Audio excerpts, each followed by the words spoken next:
So me and Kevin were doing this while I'm making a video about my MAPerformance with exhaust. So I'm doing a chrome delete when on my car, and last night we did his emblems. I think he doesn't. You don't want to black out this, right? Because I mean, it looks good. Like it shows the M or the N. Sorry, yeah. Compared to the back one, you're actually redoing the N because looking at it earlier with the black emblem with the chrome one, it looks weird. So we're just blacking this two out. He said he doesn't really care if that's not like really showing the N later on, but it's gonna stand out for sure. Yeah, boy. Excited to see it, bitch. Yeah, yeah. Alright, peace. Alright. Whew. What is up, everybody? It is your boy Jair. Welcome back to another video, and today we are going to talk about the likes and dislikes about my MAPerformance raised exhaust for the 10th generation Civic Si. Oh my god, that's a long... I got tired by just saying that.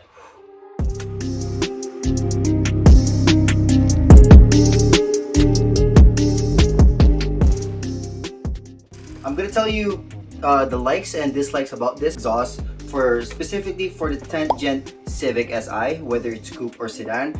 It's basically the same thing. The only difference is the length, because obviously the coupe is much shorter than the sedan, but we have the same like everything, so it's just the body type. So I can't really say much for the hatchback or for the Type R or the other trim for the Civics like this. This is mainly I'm talking about for the Civic Si. But I have everything here listed of what I like and dislike about this car. But just to let you guys know that even though I wouldn't say hate, because hate is a strong word, but dislike, what I don't like about this exhaust doesn't really mean that I don't really like it anymore, you know? It's just me basically like nitpicking like what I hate about it or what I don't like about it. It doesn't really justify that I hate this exhaust, man. I love this exhaust, so we're gonna talk about that in a few seconds.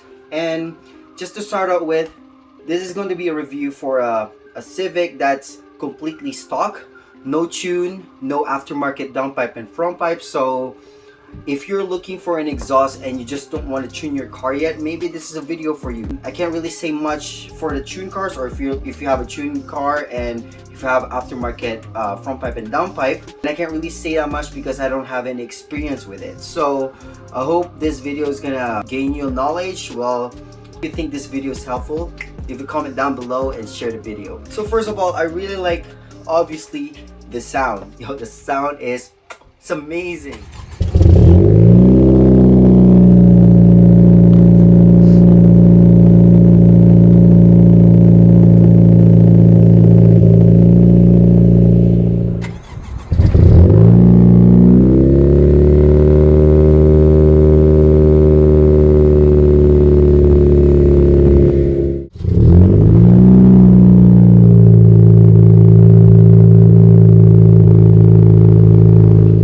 As I installed this, I started revving the hell out of this car, and it gives me a really deep tone. So it's not too raspy. Well, I tried doing like a high RPM pull, and to me it doesn't seem like it's too raspy. I think there's still a raspy side to it, but it's more of a deep tone. What I like about it too is for having a stock car, yeah, completely like unmodified, just basically the exhaust, it gives you gurgles, man. Like from first, actually when you're shifting from first to second, you wait the RPM to drop a little bit and you're gonna hear a gurgle.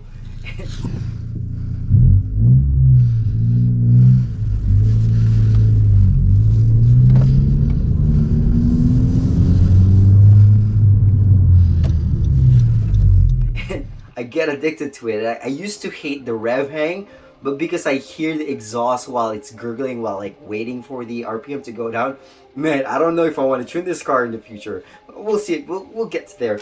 But gurgles every time you shift. At some point, there are times that when you're cruising and you just let off the throttle, you're gonna hear a little like gurgle, little farts. So I don't know if that makes sense, but I mean, this is my first modification for any car that I had, and I'm pretty happy with it. As the sound goes when you're actually reversing. Gurgles so much, baby. Oh, see my buddy there. It's just saying, ooh.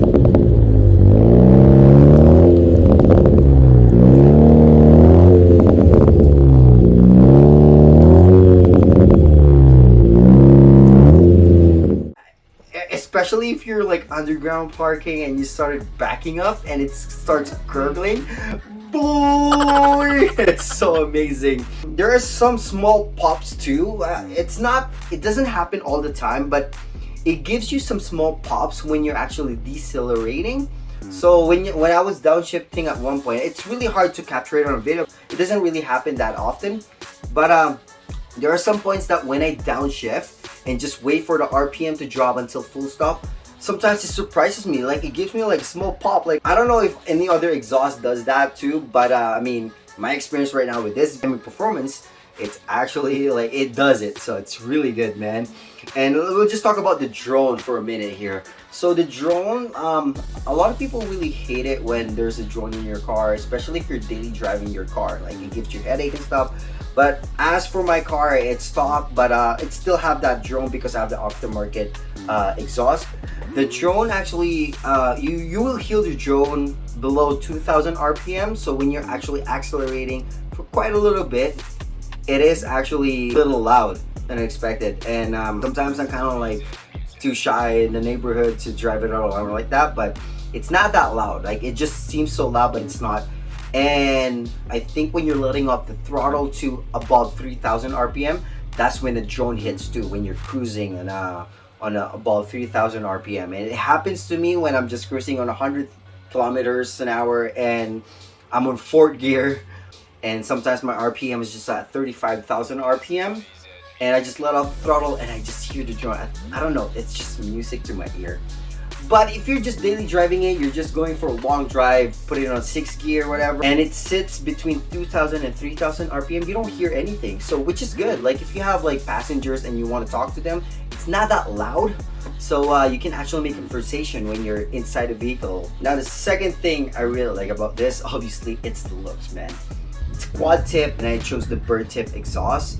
There are two types of finish. There's polish and there is the burn tip. You know, either or, they both look good. To me, I really like the burn tip. Yeah, the looks of it is gonna be the second thing that I really like about this. Now, let's talk about the quality. That's the third thing I really like about the this exhaust, the quality. Well, I can't say anything again much with other exhausts, but as soon as I unboxed this and I was just looking, like, you know, just checking everything, the metal that they use, the pipes and everything, it's actually look good, and the quality is top notch. So I wouldn't say like 100% like, oh yeah, it is like a good shit, but what I'm just saying is the quality is best bang for your buck. So yeah, the second to the last one is the option you can get with this car. Since I told you guys earlier about the looks, there's quad tip, right, for this one, and to finish, which is the burn tip and the quad tip.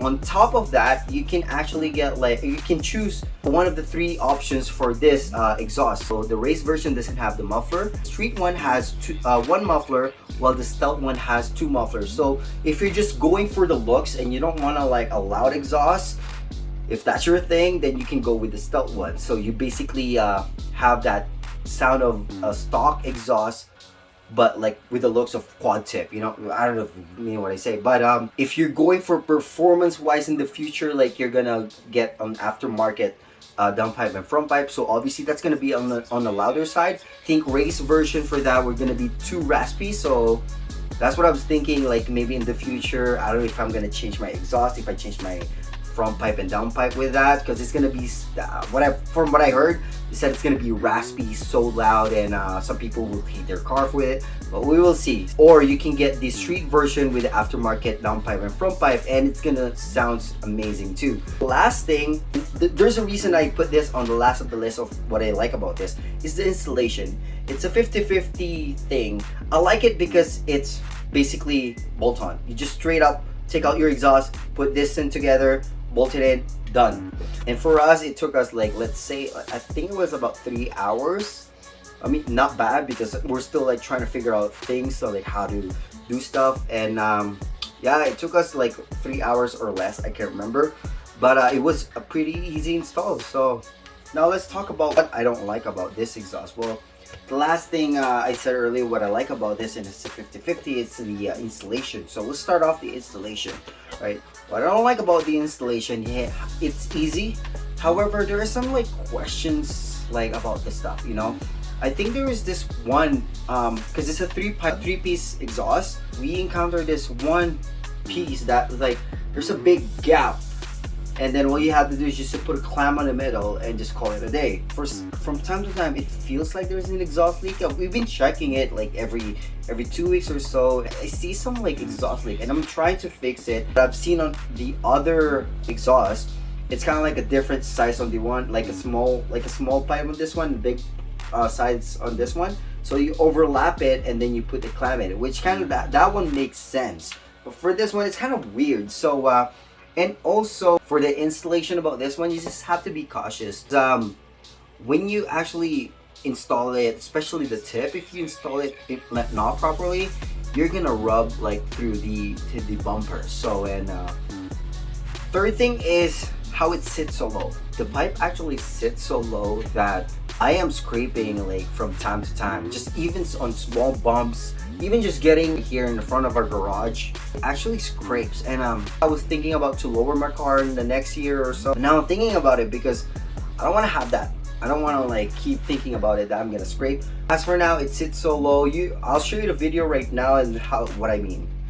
So as you guys can tell, like I have a lot of things I like about this exhaust. There's like 5, is it what? 1, 2, 3, 4, 5. That's 5 things I like about this, and there's only 3 things that I don't like about this exhaust. So the cons of having this exhaust is not that like crazy. So my overall thought about this exhaust, man, it's the best bang for your buck. It's really good. It sounds amazing. It looks amazing. It's an easy install. You don't really have to have those brackets, whatever, that you just have to mount it through the exhaust hangers. Yeah, I would say 9 out of 10.